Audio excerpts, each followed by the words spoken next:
I'm Priscilla Kandel, here to share my love of the arts with you.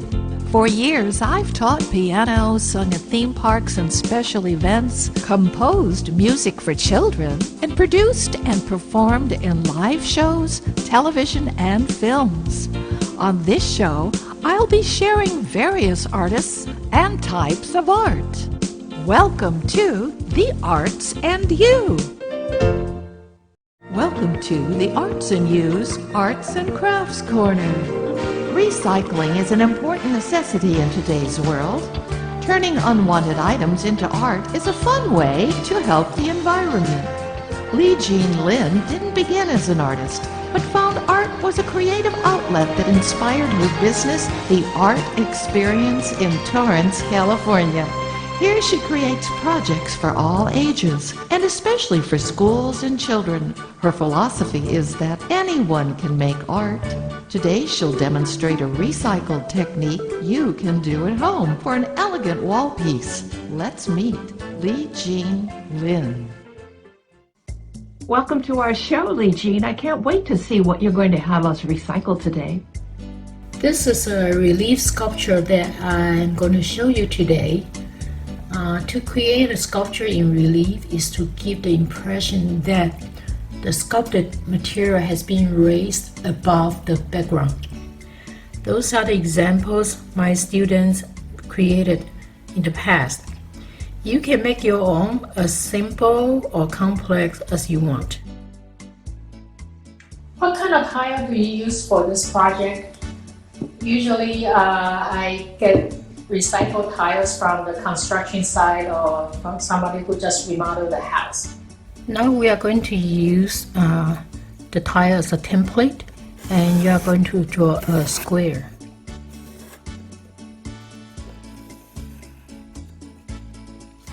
Now you have a square on the paper, and then we set it aside. I'm going to paint the tile using the sponge. There are two sides of the tile. One is the smooth side and the other side is the rough side, the unglazed side. Make sure that you use the unglazed side because the smooth side will not work. The clay will not stick. So you use the sponge and start wiping the black paint on the tile. Make sure that you cover the side too, the edge. What kind of paint should we use? We use a regular craft acrylic paint, black and gold. Where can we find these products? You can find all those supplies from a typical art supply store like Michael and Joanne. Okay, now I have finished painting the tile and I have all the edges painted. Make sure that the edges are painted. So at this point, I'm going to put the sponge in the water because I'm going to wash it and use it again later. Now this is the time to design the sculpture on your tile. For example, I'm going to do something real simple. It's like a spiral. And you can do whatever you want, but make sure that you don't put too much detail in there because we'll get the detail in later. And we have some clay. When you get a clay, it's kind of stiff, so you want to keep kneading it until it's soft because the temperature on your hand will make it softer. Is there a special kind of clay we should use? I usually use Crayola Model Magic. Any other kind of synthetic clay will work. They are very easy to use. You can stretch it, you can shape it. The type of clay that you want to avoid is the natural earth clay because they dry into powdery clay and it's very difficult to stick to the tile. So I'm going to put the design directly on the paper. This clay is very interesting. You can pour it to make it thinner. You can use scissors to cut it.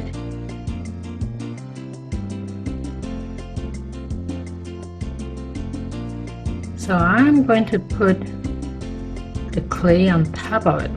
This is kind of long and difficult to work with, so I'm going to pinch it. And I'm going to lay out my spiral on the paper first.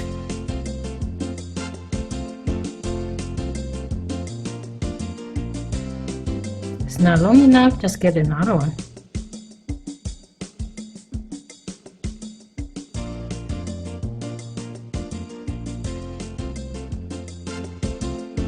Okay, here's my design. The next step is to put the clay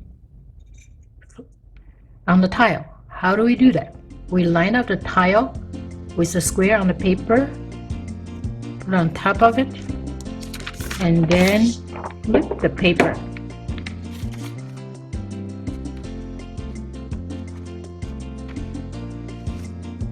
So here is my design. If you are concerned that the clay may not stick on the tile, one thing you can do is to use the black pen as a glue to glue it on the tile. You can also use white glue. Remember, dot dot dot, not a lot. If you have too much glue, it's going to ooze out of the clay and it's kind of messy.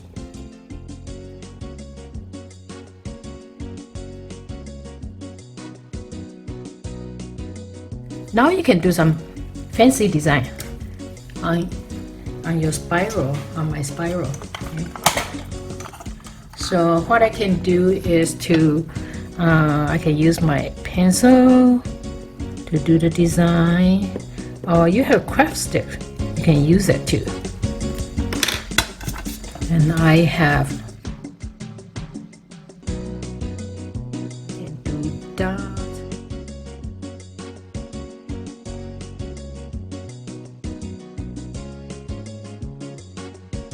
Texture is very important. The more textures you have, the better it looks.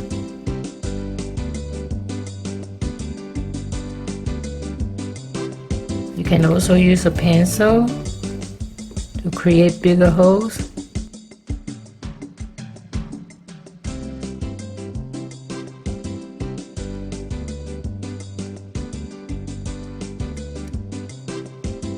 If I feel that I have a lot of empty space around my spiral, you can get more design in it.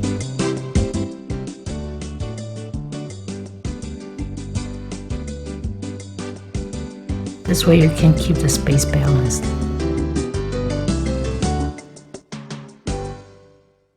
That looks like fun. Now I'm going to use the sponge. Make sure that you wash the black paint out of it completely. And then you're going to dip your finger to get a little bit of gold paint. You don't want the sponge, you don't want to put the sponge on the gold directly because it's going to create blobs. We need just a tiny bit of gold paint for this project. Spread it out to avoid the blobs. And then you sponge it everywhere. You don't want so much gold that the black disappear. Then the project's not as interesting.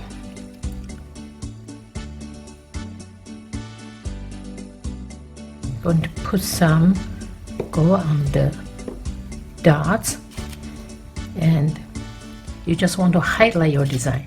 And now you are going to sponge on the background too. You want most of the gold to be on the design. The background needs a little bit of gold so that the design is not sitting on a piece of black tile. They look better if you have this background sponge too.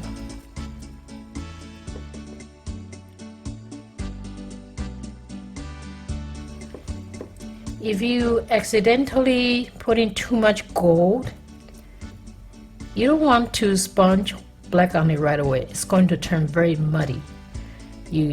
Your best option is to dry the whole thing, let it dry, and then paint it black, start again, and then sponge it with gold. Never mix black with gold. Okay, this project's done. You can do whatever design you want. Just make sure that you don't have a lot of small detail design right at the beginning. All the texture I put in later. Thank you so much for being on our show and sharing all your talents. I'm sure we'll have you back again. Thank you for having me. I'd love to join you again. Stay tuned. There's more coming on the Arts and You. Radio shows have been around over a century when people sat listening to their favorite comedy shows, news of the world, and great musical entertainment. Many stars became famous for the recorded music as DJs spun their discs and lively tales to loyal listeners around the world. With the onset of the internet, a whole new group of radio networks arose. Not too many know about how or what goes on behind the scenes of these special networks. I've invited Frank Arriaga from WBM Network in Texas to tell us more about it. He runs his shows combining news, sports, and entertainment, as in the 50s and 60s, only using modern-day technology. Unlike bloggers who write and read their thoughts and opinions, these broadcasters report on real-time events. Let's meet Frank Arriaga. Hi, Frank. Welcome to my show. Hi, Priscilla. Tell us why you chose to use internet broadcasting instead of using the airwaves. I started my network on the internet because, as opposed to traditional transistor radio, starting online internet is substantially less. I mean, to start a radio station, the traditional way, transistor radio, the big airwaves, you're looking at anywhere from $100,000 to $300,000. You got to buy the tower, you got to buy the license, you got to buy you got to get a lot of permits. You've got to, it's a hassle. Now it's been done, and certainly it can be done, and you need to know how much you're willing to spend. And certainly, in my case, streaming, if you're going to stream something live, it's good to do your homework, because each and every individual streaming services has their own requirements and their own information in terms of how they do things. Now, if you're planning to play music, then you will need some kind of licensing, because, certainly royalties are something that's always a, problematic issue. But other than that, the only requirements that you'll need, unless you're going to play music, is, know your do's and don'ts, and certainly it helps to have a background in radio, television broadcasting. What are some of the fees you incur in order to have an internet radio broadcasting station? You need to be able to pay streaming. And of course, obviously in my case, and I'm pretty sure it's well documented with, the other panel, that if you have a website, certainly website cost, starting up the website, there's a lot that goes into that. So being able to pay your monthly bills when it comes to, in terms of being able to be on the air, a la being on the internet, that's what you need to do in terms of special fees and stuff. But what about special equipment for a broadcaster to use?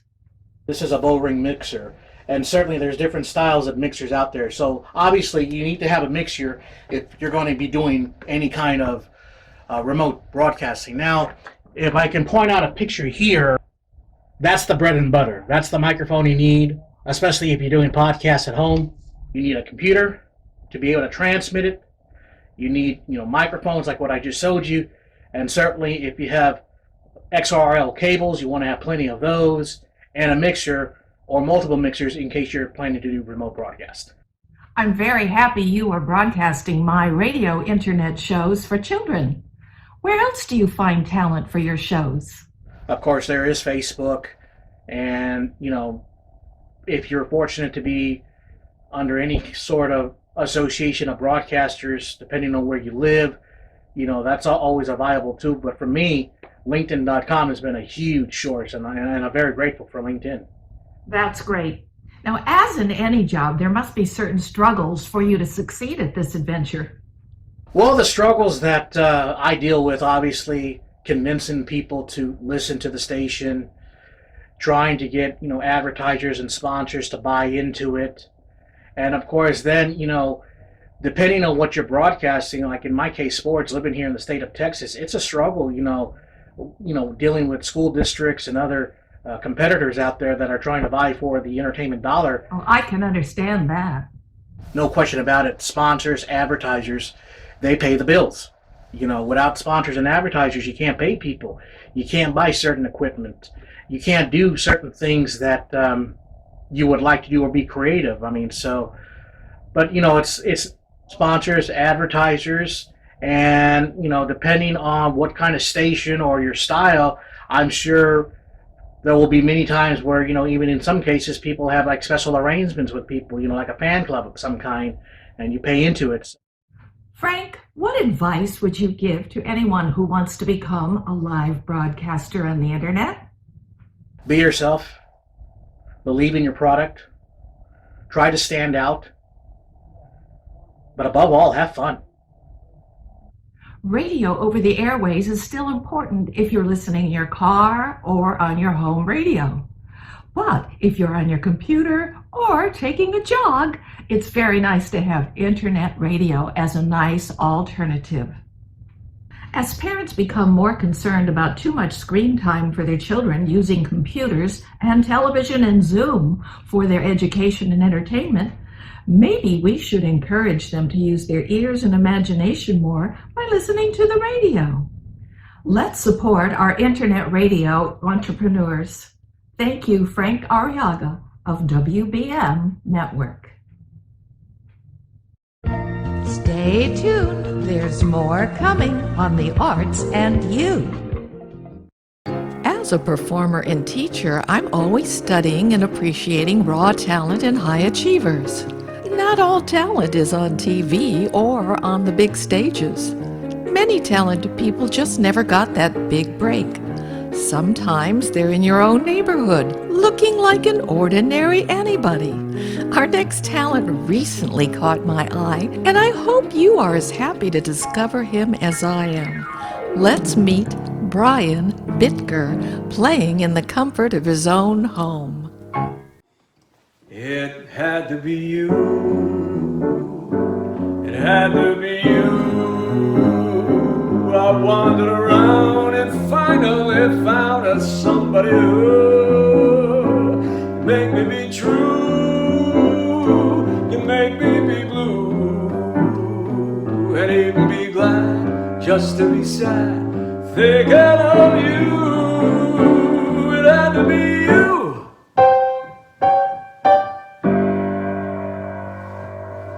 Hi, Brian.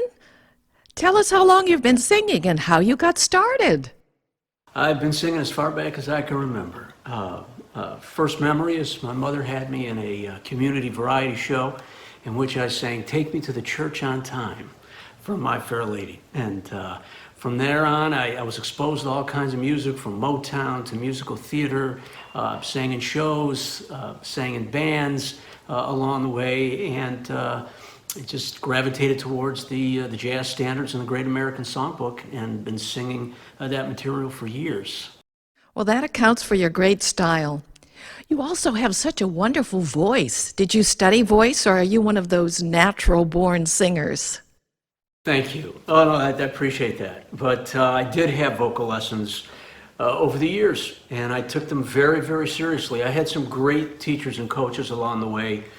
Just fantastic. And but I attribute the fact that I do have that big sound when I need it to the fact that I stuck with my vocal exercises, and I did them day in and day out. And that commitment really paid off. besides practicing songs and learning tunes and all, the exercises are vital. But I remember every chance I had, I did it. I literally drove my cousin absolutely crazy on a backpacking trip that we took to Europe after college. In that at all times during the day, I'm doing vocal exercises and vocal eases constantly, and we could be visiting the Eiffel Tower in Europe, the Leaning Tower of Pisa, and there I am doing my vocal exercises. So I think that's why he never traveled with me again, quite frankly, I think, but that's not true. But anyway, yeah, I've been sticking with those exercises, and I loved my lessons, yeah. Sounds like your mother encouraged your music. Did she have to push you to practice the piano, though? Well, early on, I remember that I would hear her play classical music a lot in the house, and I kind of developed my own interest, and so I started taking some lessons as a child, and I remember I wasn't as dedicated until years later when I started singing, and that I came back to it, and I wanted it again as that accompaniment instrument, right? As I mentioned. So at the beginning, I had to get pushed a bit, but then not at all. I loved it so, and every chance I had, I sat down and I started learning my tunes to support my vocals. So it is my secondary instrument and an instrument that I love dearly, yeah. I know what you mean. Nobody ever pushed me to practice either. I just loved it so much, I wanted to do it. Now, I notice you're playing without music. Are you memorizing all your songs, or do you play by ear? I memorize material, yeah. Basically, that comes from my singing, that you memorize everything as a vocalist, and I treated piano in a similar fashion, that I wanted to just be able to memorize all my tunes that I do. And, it was a situation that I was around the piano a lot growing up, and what it became for me was my accompaniment instrument, so that I could back up my vocals.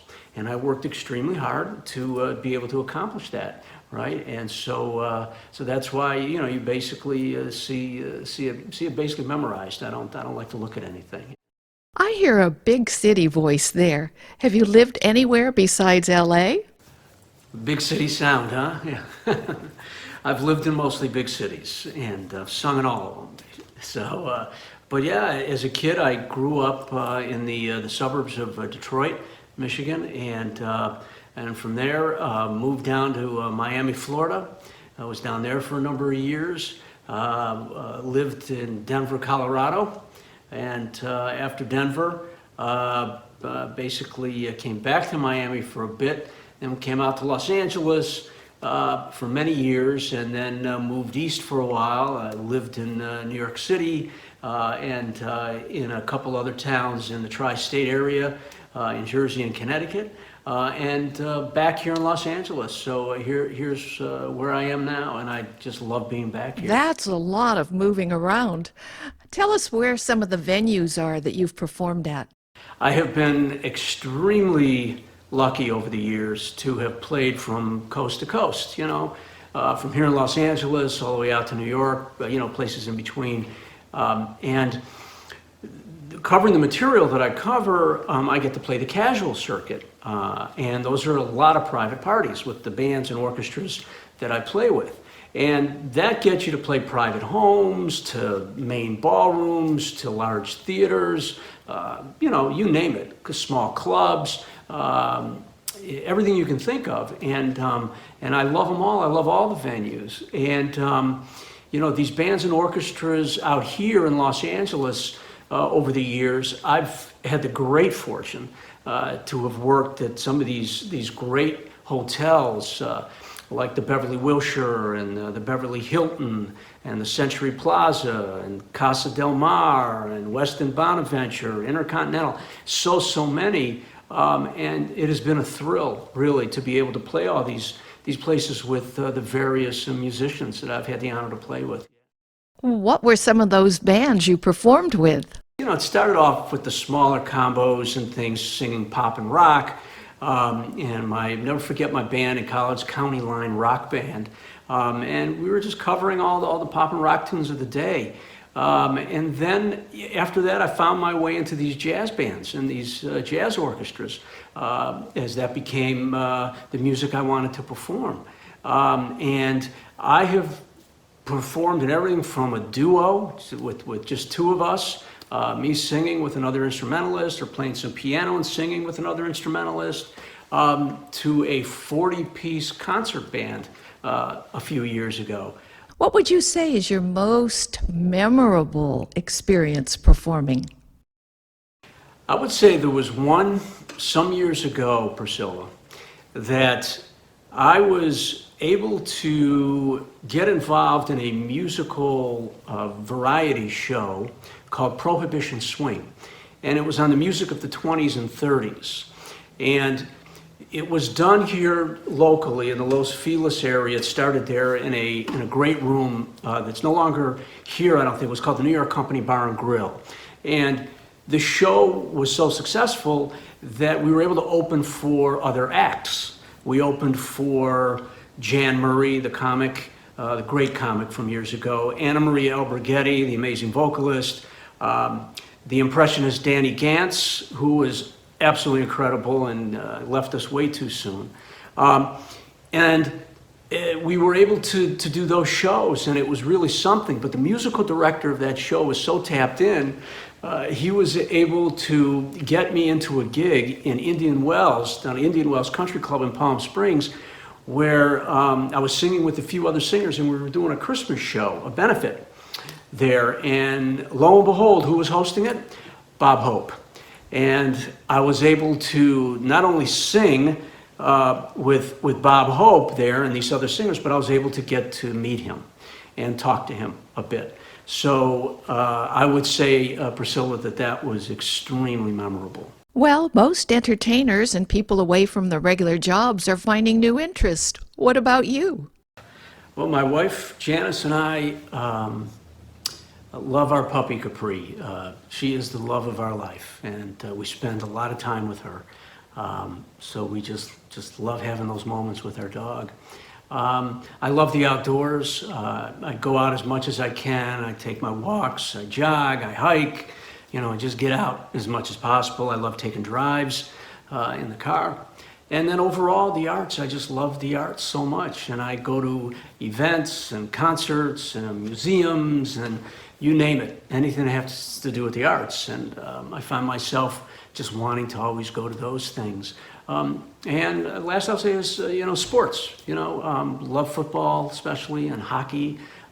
Grew up watching those sports a ton.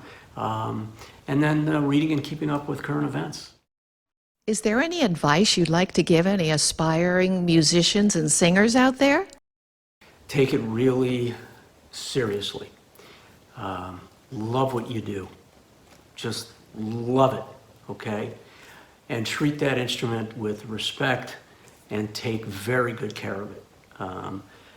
And practice, practice, practice, rehearse, rehearse, rehearse. There is nothing like rehearsal and getting those tunes down so that they become second nature and you can do them at the drop of a hat. You have so much talent to offer. When group events start picking up, how can people contact you for bookings? Oh, thank you, Priscilla. Thanks so much. Yeah, the best way to contact me would be to go to my website, and that's brianbitkervocalist.com. Again, that's brianbitkervocalist.com. And all my information is up there, all my contact information, so feel free to get in touch with me at any time and we can discuss your needs. Thank you. Thank you for being my guest, Brian. We're going to close this interview with another sample of Brian Bittker at the piano. Here's a little snippet of an original called When Does It End? When does it end? When will I realize it finally stops hurting this deep down inside? Can't be far away, so I sit here and pray.